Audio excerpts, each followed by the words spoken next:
Don't you fucking dare. My kill. Fuck you.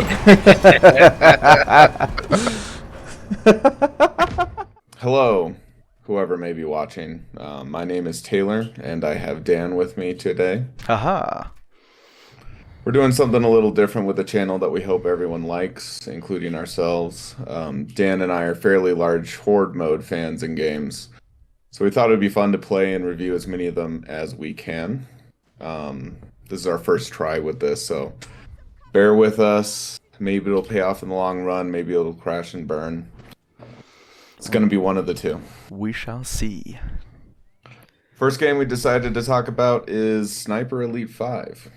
How would you describe Sniper Elite? Sniper Elite is actually, funnily enough, the first Sniper Elite I've ever played.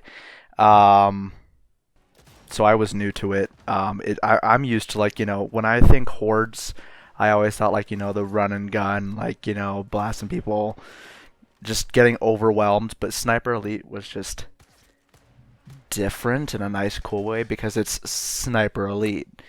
So you got to be crafty and sneaky and hold up somewhere, which to me was new and different. Third person, tactical. Yeah, I played, I knew what I was getting into with Sniper Elite because I played through 2 and a little bit of 3. And I played the Horde mode in 2 a lot, but I won't bring that up too much because I don't want to turn it into a huge comparative analysis when we haven't talked about it before. So I was familiar, not a little, fairly familiar with the format. The third person tactical sniping, I guess, if you will. It is definitely different from stuff like Gears of War. Yeah, so Sniper Elite 5 has the 5 maps. I guess it launched with 3 and then 2 more were released for free.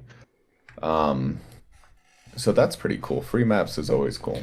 Oh, we love free stuff. The cool stuff. thing about the 5 maps is they're all pretty unique in their own way. They're ripped straight out of the campaign mission. So every map, every 3 waves you start in a new area. And you defend that area. And the area, you can leave the area as long as the Nazis don't go into the area and take it from you. You're good, right? So you defend it for 3 waves. And then it spawns you in the next area, which is probably right next to it. So the cool thing that Sniper Elite 5 does that no other Horde mode that I've played so far does is every time you beat the map, every time you go through all 12 waves, a new operation unlocks. And the operations essentially are just different starting points, different ways to go through the map. And I really liked that. It was very different points to defend on the same map. Different points to defend. Who's here with me? Oh, it's Adrian. Me. Adrian, I require a human shield. We were so good before. Fuck off. Go stand behind a wall like the rest Think of all the people that we killed, and by we I mean me. So why don't we hop right into it and talk about entertainment value, fun value. Do you think it was fun? I actually had a fun time. Like I said, it's different, and one of the fun things is just like it has stuff in it. It has like you get like the small little competitive stuff. You have like longest shot, and then like I think we had the one game where one of the random people we were playing with got longest shot, and I was like absolutely not, and I ran to the edge of the map, and I was like no. And I mean. If you're gonna talk about it, you're gonna talk about the kill cams because those are spicy. Right.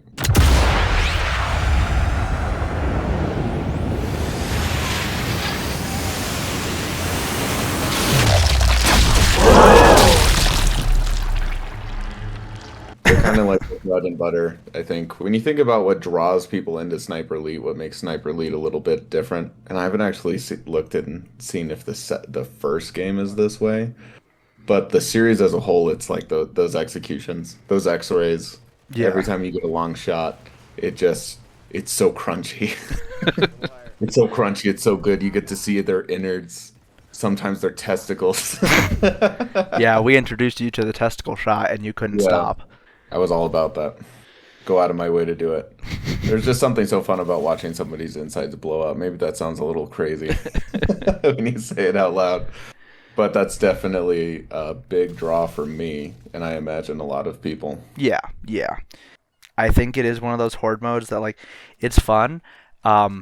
If you're a masochist, you can play it alone. Well, I mean, I guess you could play it alone on the very easy, but it's one of those you bring people. Yeah. Of all the horde modes I've played, especially this one, or I guess including this one, they're just more fun with people, right? Yeah. The first when we decided to do this, I played it alone and got barely caught past wave 3, especially as a level 1 in the game with no experience. Mm-hmm. There's probably a lot of people out there who would be really into just finding the perfect spot to snipe and then just going at it alone and kind of doing a just like playing that out, the lone sniper thing. I could see that being fun. I don't think I'd like that, but I could see the I could see the appeal, especially with there's just so many enemies they throw at you. Yeah. Especially in the later waves. There's so many enemies. It's overwhelming even with 4 people. Yeah, they start out kind of just basic. They start out the basic infantry, and then they start throwing in snipers and motorcycles. Yeah, the trucks roll in with like, I mean, anywhere for, it seemed like sometimes they'd have 2 people, sometimes they'd have 8 people in the back of those. The cargo trucks, the infantry fighting vehicles, the full-on tanks, which is overkill. I'm a sniper. 2 tanks in a row. 2 tanks at the same time. 1 or 2 small tanks and then 2 big tanks. What I really did like though, the last time we played the game, when you use the with the flare gun. Oh. That kind of made me realize that maybe there's a few things that you can do in this game to get really creative that we just weren't really doing. True. Because after you did that, I was just looking for people with flare guns. Take one of those people out and just use it. Right. So the innovative, kind of like thinking outside of the box gameplay is there. Yeah. Which is really cool. Now I know that you used the traps a lot. Oh yeah. I did not, so you might have to actually speak on that one. There's not a ton of traps in the game. There's like dynamite, teller mines, shoe mines. At the beginning of every round, or at least I tried to at the beginning of every round, I'd go out into the streets and throw a couple teller mines down, and then wherever we were huddled, if I was away from you, I'd just throw shoe mines everywhere where I was, or if we were together, I'd try to get everywhere. Mm-hmm. And that was really fun for me personally, because I just, I'd start the wave, toss down a bunch of mines, and then I'd lay down somewhere sniping people, and then all of a sudden you'd just hear an explosion. And then on my screen, it would be like explosive kill or trap kill. And that was really fun. Highly recommend it. I was about to say, you were talking about it, and I was like, okay, I'll try traps, and I set up shoe mines like next to where I was up in the church tower, sniping. I was like, okay, I'll set up shoe mines. I got the explosive kill, but I set the shoe mine so close to me that it was like directly underneath where I was prone. So it went off and took out like half my health, and I was like, oh god, what's happening? Right. I don't know if there's like a limit of how many things you can throw down before things start to disappear. It never really felt like that. So every time I had a couple of shoe mines, I just tossed them down somewhere. And I'd forget where they were. So occasionally I'd like run up to melee kill a Nazi, and we'd meet where the shoe mine was, and he'd blow up right in my face, and it would take out my health. So that was kind of the downside. Okay, well, as long as I'm not alone and blowing myself up. Yeah. Karate chop. It wasn't me. Tell you one thing that sucked though. One thing that sucked real bad. Well, kind of it sucks, but it doesn't suck. The shared resources. At the beginning of every wave, the resources repopulate, and there's just not enough for everyone. And And they give you 6 supply bags for a maximum of 4 people. That yep. is not equally if divisible. if you're low on ammo, it takes 3. Yeah. It takes 3 whole supply bags to restock. So yeah, that's what, 12. 12. You would need 12. You need a whole nother box for everybody to get what they need. I guess I could kind of see why they may have done that to make people go search bodies. Well, like, not only that, because it kind of puts that whole, like, you know, you're out on the battlefield, limited resources kind of feel. Right. But there's so little time to do that, to search the bodies constantly, unless you've leveled up and you can just pick up a gun and take the ammo. Yeah. And once you taught me, because you told me that, I hadn't even realized you could do that. That started filling up my ammo for my rifle really, really fast. But, you know, if you just popped the game in today and never played it before, you got to level up your character to get that. And it seems like an essential thing you'd want. Yeah. Yeah. Well, I mean, like, that just doesn't seem very balanced to me, I guess is what I'm saying. Yeah. And, you know, you could pull it off if you, like, you know, you bring you and 3 of your good buddies. You know, you all went to each other's weddings, so you love each other so much, and you open Cyber Elite, and you're like, okay, who has the lowest ammo? You go ahead, buddy. I'll be fine. But, you know, usually when me and you did it, it was just me and you hopping into survival, and then we'd have one person who'd go up, grab 5, and run away, and you're just like, oh, okay. Even when we played with a team of 4, like 4 friends talking to each other, we were still running in and just grabbing whatever we wanted. Like, okay, well, we're spiteful. We're not. We're gamers. We don't get along. Like, what are you talking about? I want to be top of the leaderboard. If you have ammo, you have kill potential. Bro, Dan's a real one, bro. Like, he leaves shit for everybody, but Elliot over here fucking hogging and fucking, he's like, come on, it's mine. I think when I think of cons, the biggest thing that got me was that to unlock weapon attachments, weapons, skins, different just stuff for Horde, you had to play the campaign and find the stuff in the campaign. You know, I feel like my survival unlock should be in survival. Right. It wouldn't be. Yeah, I don't think it would be too much to ask, just for all of the guns to be unlocked in survival only, right? Yeah. Well, it's just like, or for them to just have their own specific unlock needs for survival. Well, it's like, because me and you decided, okay, we're gonna do Sniper Elite 5, and we're going to you know, we're gonna give ourselves a month or however long to do it, and we go in, and I think me and you both realized when we started playing survival, we were like, man, this first sniper is not great. I want a different one. And then you look and you're like, campaign? What do you mean campaign? Well, and I thought for a minute there that we would get unlocks, because when you play survival, the XP you get in survival, it goes across, you know, multiplayer, invasion, and campaign.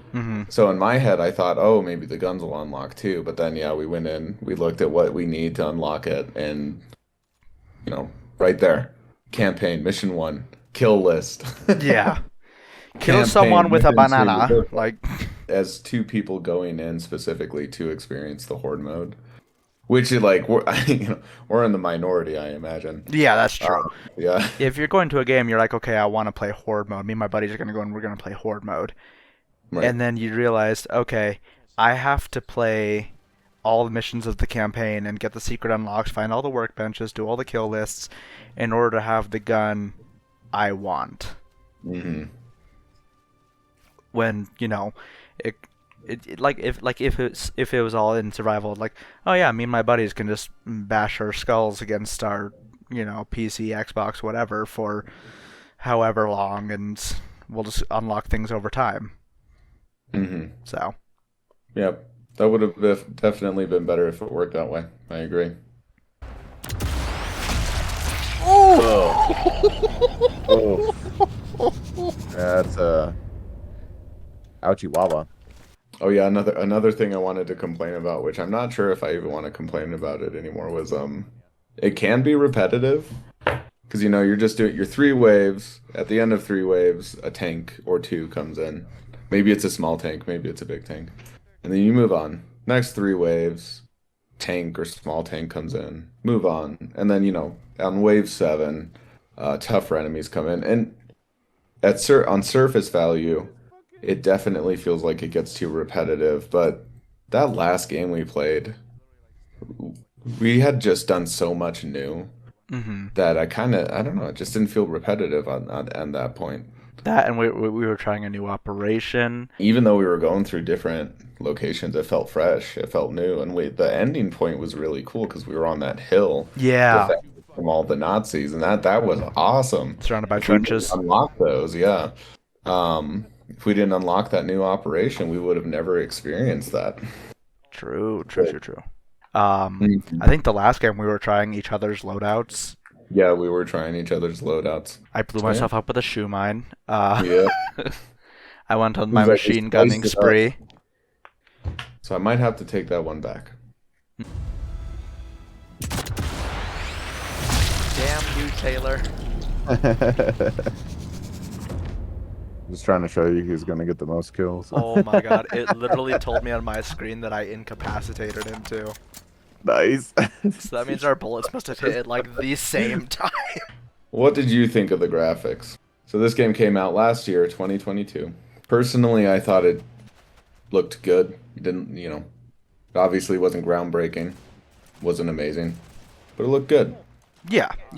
And I think one of the nice really things is like most World War II games that you play are like dark, gloomy, dusty, dark. I mean, they've got that Saving Private Ryan or Band of Brothers grim filter on it, right? Yeah. But like, I think I actually I had my fiance next to me and I was playing and she was like, I like the flowers. Oh yeah.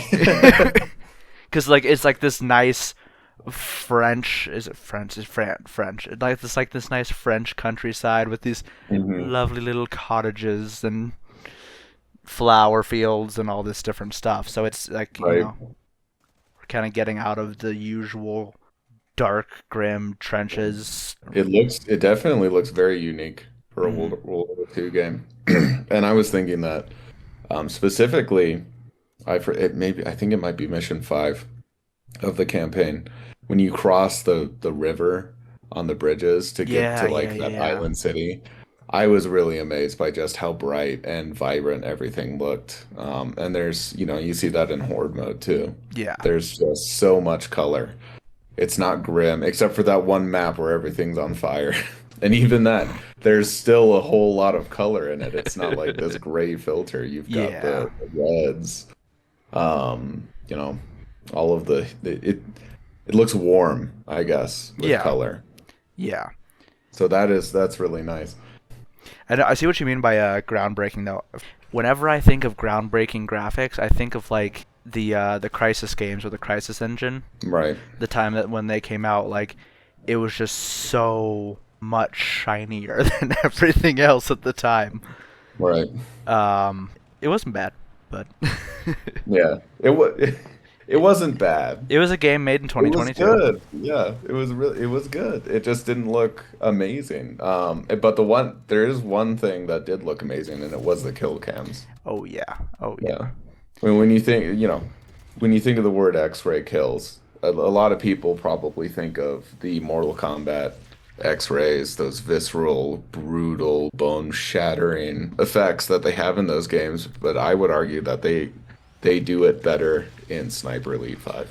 Yeah, and see, like, I was thinking of just horde modes, and up until this game, I was like, okay, what's the goriest kind of games I play? And I was like, okay, of course, Gears. Gears is just, you go up to someone and you chainsaw them in half. I mean, come on, and, like, the blood splatters all over the screen and everything. And, you go home and hug your baby and you're a normal human being. But I got in this game and, like, like it is one thing to chainsaw someone in half, but I got in this game and I load up a soft point because it's like extra damage to infantry, Right. and I'm like, okay, I've got this cool headshot shown, and then it just flies and you watch it break through the cranium and just wreck this dude's brain, and it's just you get to watch everything happen. And I mean that brings us back to when you discovered testicle shots. That's all I wanted to do because they're just there, these little beans, and then they just explode, and it's so satisfying. I remember the first one I did on accident because, like, actually the first one I ever got, it wasn't an X-ray shot. I just shot someone and moved on, and it said it just said testicle shot, and I was like, that's not a thing we're awarding, is it? And then I got the X-ray, and I was like, oh. I do like that too, because every shot you make, it tells you what kind of shot it is, and it's just kind of like head shot, limb shot. But then when you get an X-ray, you see your bullet go through somebody's femur and shatters it into oblivion, and then it's like limb shot, and it just hits so much differently. You're like, ooh, limb shot.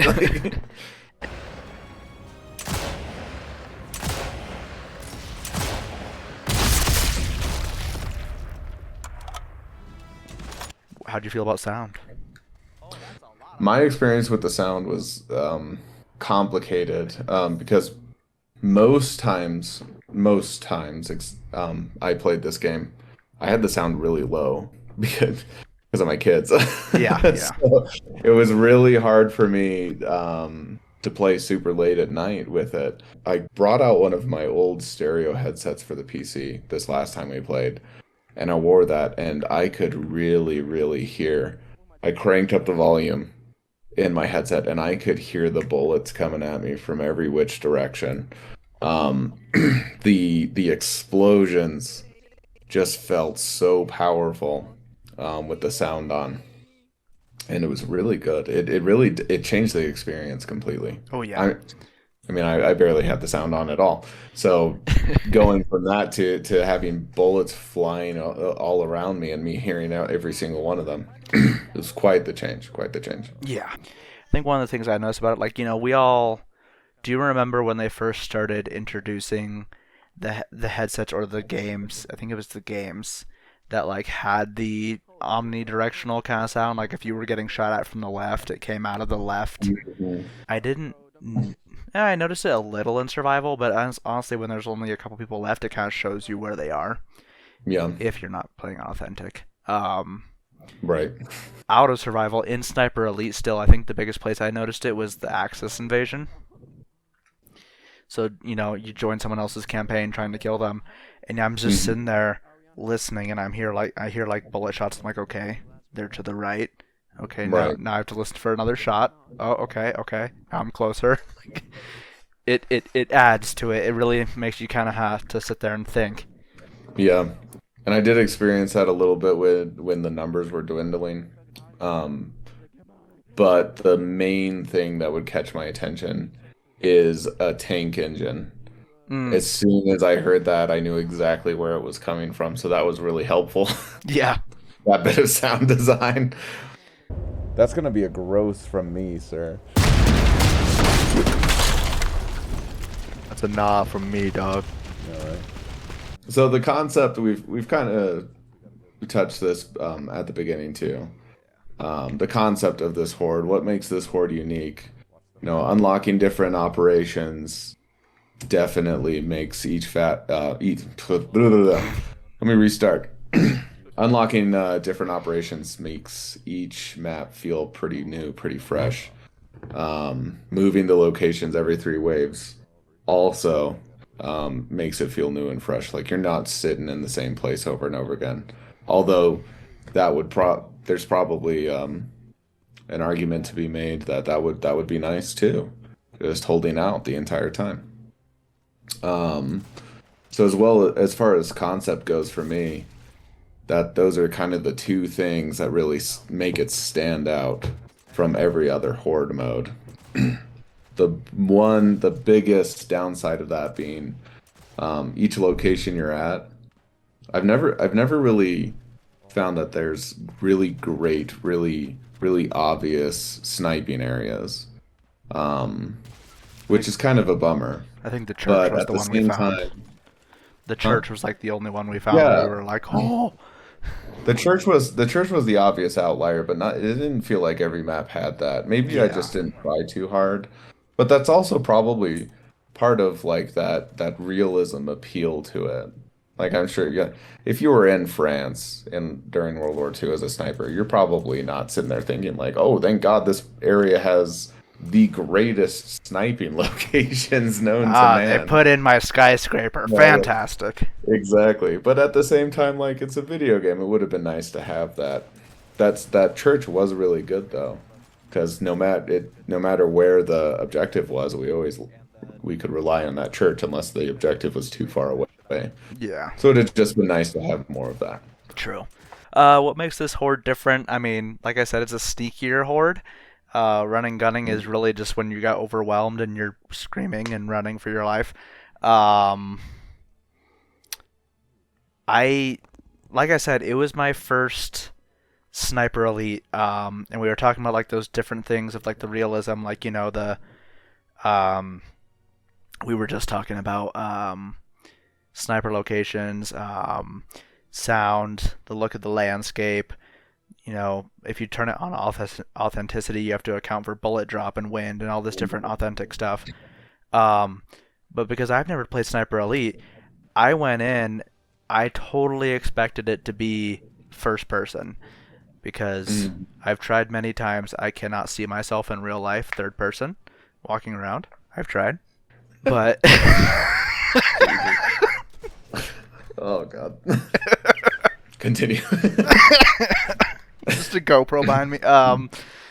Yeah, I was expecting it to be first person just because I thought it was gonna bring that other authentic feel of like you really have to listen to your headset because like what if someone's behind you and you're not seeing that third person, like you're not getting that huge field of view. Right, and you can't peek behind or peek through walls or over Right. walls with that third person. Like when you're behind cover, you see every single thing in front of you. You're in first person, you pop out of cover and you're dead. They start shooting at you. It'd be interesting to see that. I don't think a lot of people would be very happy though, because the series has always been known to be third person. But it would be really interesting if maybe in Sniper Elite 6 they kind of just added this mode, first person mode. Have a mode just called Total Authenticity. Just let me God damn die. it, Danny. Why did you have to be in the... Oh, shit. You should. I was very much hoping that you'd actually just let me die. How would you rate this in terms of replay value when all is said and done? Okay. If I did it from like something of like low, where it's like, I won't even finish the game, where it's or like super high, where like years down the road I'm still playing. I put it somewhere in the middle, or maybe even like a little bit lower. It's a lot of fun, and it's fun to play with friends. But like I kind of said, it's not something like I'm gonna come home from work and I'm like, I'll just quick match solo some Sniper Elite Survival. I actually did that today, and it was horrendous. Didn't work out well for playing with randos. Oh my god. What about you? I'd rate it below the middle.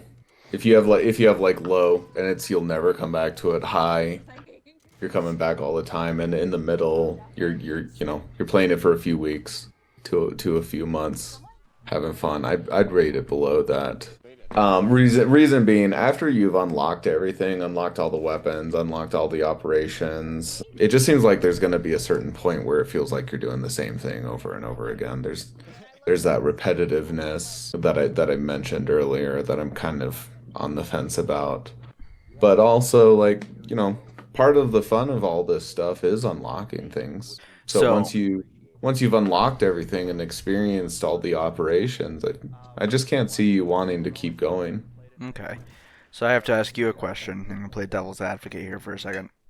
Yeah. I know you and your brothers played Gears Horde a lot. Mm-hmm. What made it not be competitive as compared to why this became competitive? I won't talk too much about Gears because I'm hoping we touch that in the future. Sure. But the main thing that stands out between Gears of War and Sniper Elite 5 is Sniper Elite 5 is fun, but Gears of War has this insane fun factor. Okay. And it also has more systems in place for you to experiment and and do different things a lot. But that's like Gears 3 and on. Gears 2, once you've gone to wave 50 on Gears 2, you've experienced the whole darn thing. That's true. Yeah, so that's all I'll say about it because I want to talk about it when we play it. Fair. I have a lot to say about that one. I'd give it a solid 3 out of 5. It's good. It's just not great. Okay. It was really fun while we played it though. Yeah, we're doing out of 5. We can do out of whatever you want. Okay. I give it a You solid. don't even have to rate it out of something. You can just say I'd recommend it. I give it a solid 5.7 out of 10. Little above me. That makes sense. Actually, if I'm 3 out of 5, that means I'm 6 out of 10. Damn it. I'll stick with it though. I've already said it. No, it was fun. When it comes to it, there's a lot of whenever you're getting together with friends to play Horde, you have that whole I'm getting together with friends and playing games, so it has to be a pretty bad Horde to just have an awful time. But yeah, I feel like a Horde has to be pretty bad just to kind of break the whole fact that you're getting together with a bunch of friends and playing. And this game wasn't that kind of bad where it was just like man, we're all having a really unfun time. Let's play Minecraft. Right. We still had a lot of fun. It's just it wasn't the tippy top. Right. If you're going in it with 2 or more people, you're gonna have a great time. That's my one sentence review. I love it. Yeah. That's it. Yeah. My one sentence review is testicle shots. Testicle shots. Yeah. Here's my 2-sentence review. If you go in with 2 or more people, you're gonna have a lot of fun. Testicle shots.